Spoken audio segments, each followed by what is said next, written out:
Safety signs and signals are also administrative controls.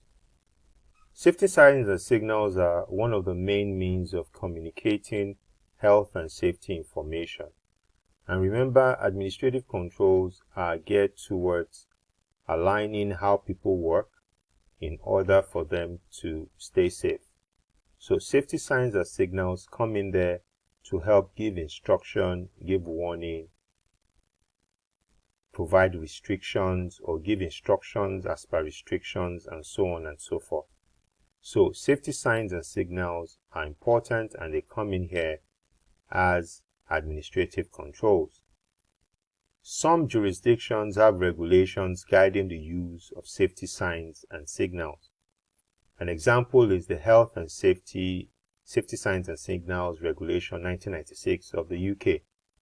These regulations require employers to provide specific safety signs whenever there is a risk that has not been avoided or controlled by other means, e.g. by engineering controls and safe systems of work.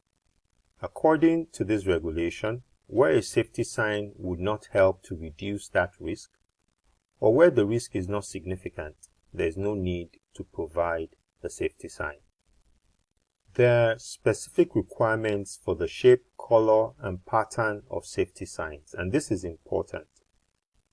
Any sign must contain a symbol or pictogram and be of a specified color which clearly defines its meaning.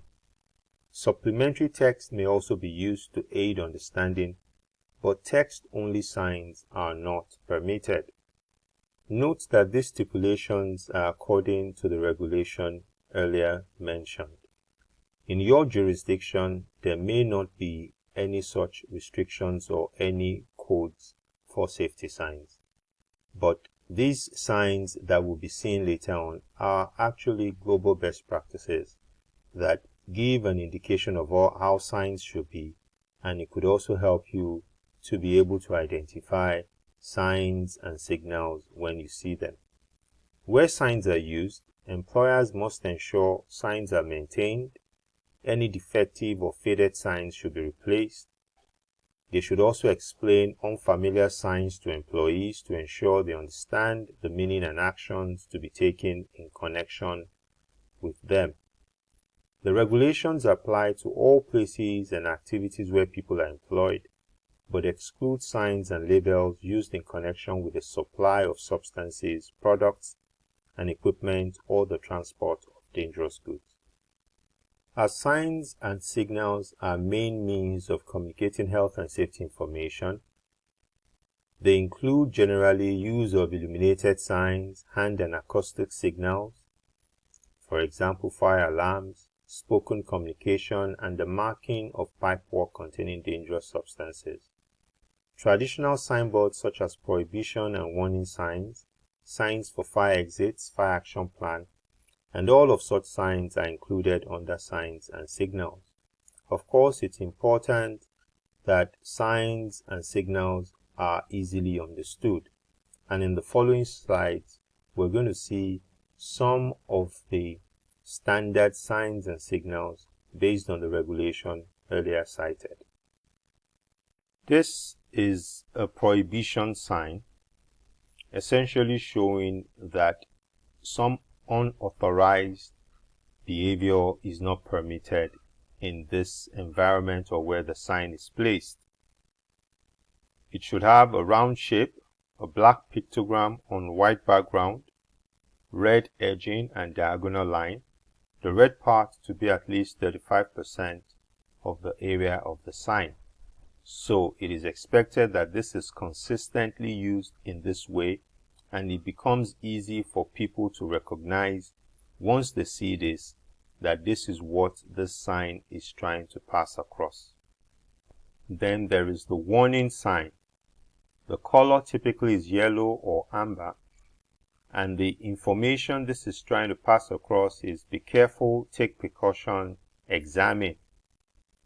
It typically would have a triangular shape, black pictogram on yellow background with black edging, yellow part to be at least 50% of the area of the sign.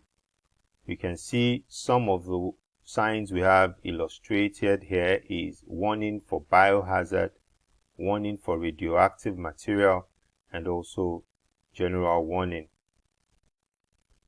There's also the mandatory behavior sign, which is blue. This sign is passing across the information that specific behavior or action is required. For example, wearing or donning of personal protective equipment. This sign is round shape with white pictogram on blue background, the blue part to be at least 50% of the area of the sign. And in the depiction we have here, you can see several mandatory behavior being required, like wearing of goggles, earmuffs or hair protection, hard hats, as well as other PPEs. There are other signs as well that show emergency escape, first aid, and generally no danger. And the idea and the information these signs that are typically green are trying to pass across is to show doors, exits, and escape routes. They're rectangular or square shape, white pictogram on green background, green part to be at least 50% of the area of the sign. And lastly, on our discussion on signs and signals as far as the standard signs are concerned, are the firefighting equipment, which are also depicted by red signs. And the information that these signs pass across is the identification and location of firefighting signs. They're typically rectangular or square shape, white pictogram on red background, red part to be at least 50% of the area of the sign. And of course, it is important to then note that signs and signals are very useful in ensuring effective management of safety and health in the workplace. And they're essentially a hazard control mechanism to ensure that behavior is enforced or is communicated more like in the workplace for there to be adherence to safety and health regulations, instructions, and provisions that have been made for the safety of the worker in the workplace.